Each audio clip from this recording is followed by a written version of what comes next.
Welcome to another class. अच्छा, इस class में हम फ्रेम्स वगैरह का यूज़ करना सीखेंगे, स्पेशली लेटर फ्रेम्स। तो उनको आप कैसे यूज़ कर सकते हैं।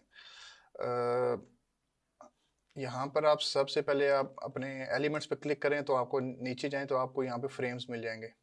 इन पे क्लिक करें तो आपने स्क्रॉल डाउन करना जब तक आपको ना लेटर्स वाले फ्रेम ना मिल जाए,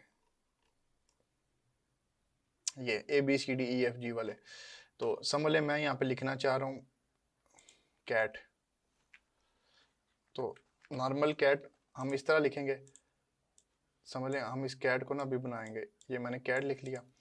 तो अब मैं ये फ्रेम यूज करके ना कैट कैट को लिखूंगा। तो मैंने सबसे पहले सी पे क्लिक किया, इसको मैंने थोड़ा सा रीसाइज कर लिया।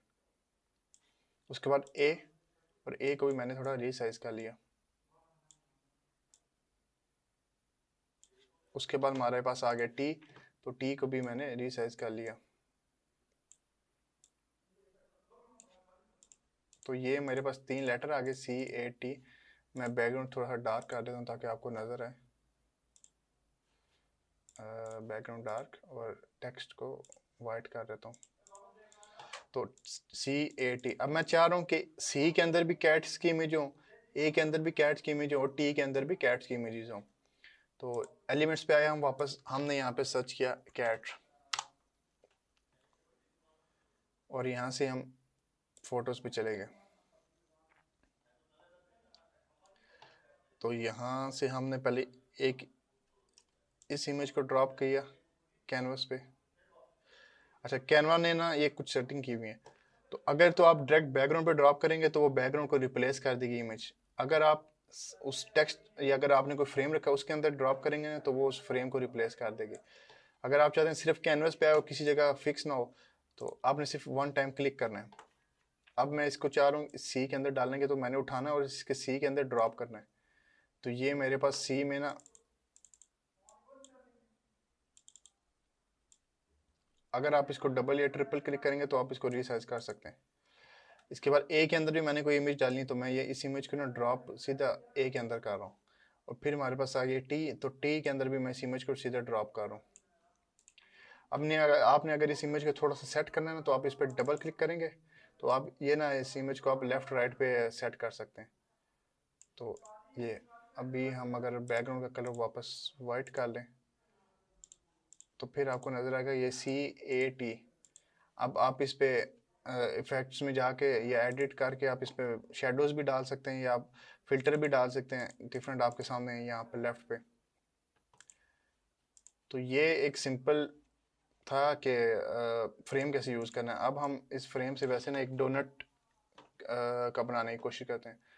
तो पहले लिख लेते हैं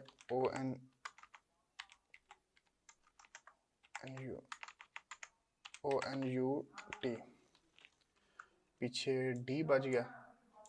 तो D का हम यहाँ से फ्रेम एलिमेंट्स में जाएंगे, नीचे स्क्रॉल करेंगे, फ्रेम में जाएंगे और यहाँ पर हम D उठा लेंगे। D, इसको हमने रीसाइज कर लिया और यहाँ पे हमने पेस्ट कर दिया।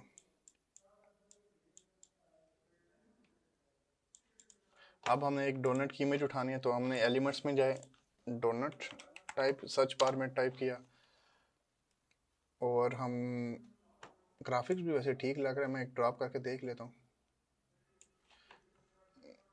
ट्रैफिक भी ठीक लग रहा है, लेकिन देखते हैं कोई इमेज मिली तो वो हम फोटोज में से निकाल लेते हैं। ये वाली इमेज देखते हैं। हाँ, अब ये थोड़ा ठीक लग रहा है, तो आप इन दोनों को गठा सेलेक्ट करके रीसाइज कर लेते हैं और इसकी जगह कोई हम स्क्रिप्ट फॉन्ट ले लेते हैं। स्क्रिप्ट फॉन्ट कौन सा होता है? जो हमारी हैंड राइटिंग के करीब करीब का होता है। तो ये वाला देख लेते हैं।